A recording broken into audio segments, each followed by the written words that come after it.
जी अस्सलाम वालेकुम अंकल। वालेकुम सलाम। की हाल है, ठीक हो? अल्लाह का बहुत एहसान सर। किहड़ी जगह तो आए हो, अपना मुकम्मल एड्रेस दस्यो। मैं सर ना ननकाना साहब सैयद वाला रोड 10 चक गाँव हमारा। हाँ जी। तो हमने हकीम साहब को ना यूट्यूब और फेसबुक पर देखा है अच्छा अच्छा। और हमारे इलाके के 2 से 3 जो मरीज है ना वो हकीम साहब की दवाई खाने से इन ठीक बातों हुए। से पहले अपना एक बारी पूरा नाम दस दो कि ताकि ਤੁਹਾਡੇ इलाके ਦੇ ਰਹਿਣ वाले लोग ਤੁਹਾਨੂੰ मिल के अपना एड्रेस भी दस मेरा दो ना कि जी मिल के मास्टर तैਨੂੰ मोहम्मद पुੱਛ इमरान है। मैं उत्थे इमाम खतीब हाँ, गवर्नमेंट स्कूल टीचर हाँ, निकार रजिस्ट्रार हाँ। जी जी ਤੇ ਅਲਹਮਦੁਲਿਲਾ ਜੀ ਪਿਛਲੇ ਸੈਚਰਡੇ ਨੂੰ ਅਸੀਂ ਇੱਥੇ ਆਏ ਹਾਂ। ਜੀ ਜੀ ਹਕੀਮ ਸਾਹਿਬ ਦਾ ਮਾਹੌਲ, ਹਕੀਮ ਸਾਹਿਬ ਦੀ ਵਰਕਰਾਂ ਦਾ ਜੀ ਯਾਨੀ ਕਿ ਤਾਵਨ ਵੇਖ ਕੇ ਮੈਂ 20% ਆਪਣੇ ਨੂੰ ਸੈਟੀਸਫਾਈ ਕੀਤਾ ਜੀ। जी जी ਔਰ ਮੇਰੇ ਕਜ਼ਨ ਨੂੰ ਜਨਾਬ ਪੈਰਾਲਾਈਜ਼ ਹੋਇਆ ਹੈ ਤੇ ਪਿਛਲੇ ਸੈਚਰਡੇ ਮੈਡੀਸਨ ਲੈ ਕੇ ਗਏ ਔਰ ਅਲਹਮਦੁਲਿਲਾ ਨਾ ਮੇਰੇ ਕਜ਼ਨ ਦੇ ਨਾ ਪੈਰਾਲਾਈਜ਼ ਵਿੱਚ ਬਿਹਤਰੀ ਆ ਰਹੀ ਹੈ। ਕਿੰਨੀ ਦੇਰ ਪੁਰਾਣਾ ਫਾਲੇ ਸੀ ਉਹਨਾਂ ਨੂੰ? ਉਹਨਾਂ ਨੂੰ ਤਕਰੀਬਨ ਕੋਈ 18 ਦਿਨ ਪਹਿਲੇ ਇਹ ਅਟੈਕ ਹਕੀਮ ਹੋਇਆ। ਸਾਹਿਬ ਦੇ ਆਉਣ ਤੋਂ ਇੱਥੇ ਆਉਣ ਤੋਂ ਪਹਿਲਾਂ 18 ਦਿਨ ਪਹਿਲੇ 18 ਦਿਨ ਫਾਲੇ ਦਾ ਪਹਿਲੇ ਅਟੈਕ ਹੋਇਆ। ਜੀ ਜੀ। ਤੇ ਹਕੀਮ ਸਾਹਿਬ ਦੀ ਕਿੰਨੀ ਦੇਰ ਦਵਾਈ ਖਾਦੀ ਤੁਸੀਂ? ਅੱਜ 6ਵਾਂ ਦਿਨ ਹੈ ਜੀ। ਅੱਜ 6ਵਾਂ ਦਿਨ। ਅੱਜ 6ਵਾਂ ਦਿਨ ਹੈ। ਇਹਨਾਂ 6 ਦਿਨ ਤੋਂ ਬਾਅਦ ਕੀ ਫਾਕਾ ਮਹਿਸੂਸ ਹੋਇਆ ਤੁਹਾਨੂੰ?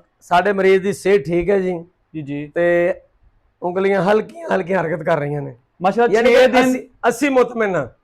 ਮਾਸ਼ਾਅੱਲਾ 6 ਦਿਨ ਦਵਾਈ ਖਾਣ ਤੋਂ ਬਾਅਦ ਹਾਂਜੀ। ਹਲਕੀਆਂ ਹਲਕੀਆਂ ਹਾਂਜੀ 80 ਮੁਤਮਿਨ ਹੈ ਜਨਾਬ। ਜੀ ਜੀ। ਮੈਂ ਬਾਈਕ ਤੇ ਖੁਦ ਹਕੀਮ ਸਾਹਿਬ ਦੀ ਅੱਜ ਮੈਡੀਸਨ ਲੈਣ ਵਾਸਤੇ ਆਇਆ ਹਾਂ। ਤੁਸੀਂ ਇੱਥੇ ਹਕੀਮ ਸਾਹਿਬ ਤੇ ਆਏ ਹੋ, ਆ ਕੇ ਵੇਖਣਾ ਮਾਸ਼ਾਅੱਲਾ ਕਾਫੀ ਮਾਹੌਲ ਹੈ, ਕਾਫੀ ਜ਼ਿਆਦਾ ਰਸ਼ ਵਗੈਰਾ ਬਹੁਤ ਮੁਤਾਸਰ ਹੋਇਆ ਜੀ। ਇੱਥੇ ਆਏ ਹੋ ਤੁਸੀਂ, ਟੋਕਨ ਆਉਂਦਾ ਤੁਹਾਨੂੰ ਪਹਿਲੇ ਟੋਕਨ ਲੈਣਾ ਪੈਂਦਾ? ਪਹਿਲੇ ਟੋਕਨ ਟੋਕਨ ਮਸ਼ਵਰਾ ਦੀ ਕਿਸੇ ਤਰ੍ਹਾਂ ਦੀ ਹਕੀਮ ਸਾਹਿਬ ਦੀ ਕੋਈ ਫੀਸ ਲਈ ਹੋਏ? ਨਹੀਂ ਨਹੀਂ, ਟੋਕਨ ਦੀ ਕੋਈ ਫੀਸ ਨਹੀਂ ਜੀ। ਜੀ ਜੀ। ਹਕੀਮ ਸਾਹਿਬ ਹਰ ਮਰੀਜ਼ ਨੂੰ 6 ਤੋਂ 7 ਮਿੰਟ ਜਨਾਬ ਗਾਈਡ ਕਰਦੇ ਨੇ, ਬੜੀ ਅੱਛੀ ਤਰ੍ਹਾਂ ਚੈੱਕ ਕਰਦੇ ਤੁਸੀਂ ਨੇ। ਵੇਖਿਆ ਨਾ ਟੋਕਨ ਮਿਲਦਾ ਹੈ ਹਾਂਜੀ, ਤਕਰੀਬਨ ਟੋਕਨ। 100 ਤੋਂ ਜ਼ਿਆਦਾ ਮਰੀਜ਼ ਨੇ। ਇੱਥੇ ਟੋਕਨ ਅੱਗੇ ਪਿੱਛੇ ਕਰਦਾ ਹੈ? ਨਹੀਂ ਨਹੀਂ, ਇੱਥੇ ਸਰ ਕੋਈ ਸਵਾਸ਼ ਨਹੀਂ। ਪਿਛਲੀ ਦਫਾ ਅਸੀਂ ਆਏ ਸੀ, ਜੀ ਜੀ। ਸਾਡਾ ਟੋਕਨ ਨੰਬਰ ਲੱਗਾ 91। ਇਸ ਦਫਾ ਮੈਂ ਸਾਡਾ ਟੋਕਨ ਨੰਬਰ ਲੱਗਾ 77 ਜੀ ਜੀ। ਔਰ ਸਾਡੀ ਟੋਕਨ ਦੀ ਬਾਰੀ ਆਏਗੀ। ਟੋਕਨ ਦੀ ਵਾਰੀ ਹੈ। ਹਾਂਜੀ। ਟੋਕਨ ਤੋਂ ਇਲਾਵਾ ਵੀ ਅੱਗੇ ਨਹੀਂ, ਪਿੱਛੇ ਤੁਸੀਂ ਵੇਖਿਆ ਹੈ, ਕੋਈ ਤੁਹਾਨੂੰ ਕੋਈ ਸਵਾਸ਼ ਸ਼ਿਕਾਇਤ ਨਹੀਂ। ਹੈ ਤੁਸੀਂ ਉਹ ਵੀ ਦੱਸ ਸਕਦੇ ਹੋ। ਹਕੀਮ ਸਾਹਿਬ ਦਾ ਜੀ ਅਮਲਾ ਬਹੁਤ ਅੱਛਾ ਜਨਾਬ। ਜੀ, ਮੈਂ ਜੀ। ਪਿਛਲੀ ਦਫਾ ਹਕੀਮ ਸਾਹਿਬ ਨੂੰ ਥੈਂਕਸ ਬੋਲ ਕੇ ਗਿਆ ਵਾਂ ਜੀ ਜੀ ਕਿ ਜੀ ਤੁਹਾਡਾ ਅਮਲਾ ਜਨਾਬ ਮੁਕੰਮਲ ਤਾਵਨ ਕਰਦਾ ਹੈ। ਜੀ ਜੀ। ਚਾय ਵਾਲਾ ਹੋ ਗਿਆ, ਹੋਟਲ ਵਾਲਾ ਹੋ ਗਿਆ, ਤੁਹਾਡੇ ਵਰਕਰ ਸਾਰੇ ਬਹੁਤ ਅੱਛੇ ਚਾਹੇ ਹੋਟਲ ਤੇ ਉਹ ਲੰਗਰ ਵਗੈਰਾ ਚੱਲ ਰਿਹਾ, ਕਿਸੇ ਤਰ੍ਹਾਂ ਦੀ ਕੋਈ ਫੀਸ ਪਾਰਕਿੰਗ ਨਹੀਂ ਨਹੀਂ ਜੀ, ਬਿਲਕੁਲ ਜੀ, ਬਹੁਤ ਅੱਛਾ ਮਾਹੌਲ ਹੈ। ਜੀ ਜੀ ਹਰ ਚੀਜ਼ ਫਰੀ ਹੈ, ਸਿਰਫ ਮੈਡੀਸਨ ਦੇ ਪੈਸੇ ਲੈ ਜਾਂਦੇ ਨੇ। ਜੀ ਜੀ। ਨਾ ਚੈੱਕਅਪ ਦੀ ਫੀਸ ਹੈ ਤੇ ਨਾ ਟੋਕਨ ਦੀ ਫੀਸ। ਜਿਹੜੇ ਮੈਡੀਸਨ ਦੇ ਪੈਸੇ ਨੇ ਸਰ, ਉਹ ਕੋਈ ਮਾੜਾ ਬੰਦਾ ਅਵੇਲੇਬਲ ਕਰ ਸਕਦਾ ਹੈ? ਜ਼ਿਆਦਾ ਓਵਰ ਤੇ ਨਹੀਂ ਜਿਸ ਤਰ੍ਹਾਂ ਦਾ ਹੈ? ਨਹੀਂ ਸਰ, ਵੇਖੋ ਨਾ ਜੀ, ਅਫੋਰਡ ਕਰ ਸਕਦਾ ਮਾੜਾ ਬੰਦਾ ਵੀ? ਹਰ ਬੰਦਾ ਅਫੋਰਡ ਕਰ ਸਕਦਾ ਹੈ। ਜੀ ਜੀ ਬਿਲਕੁਲ।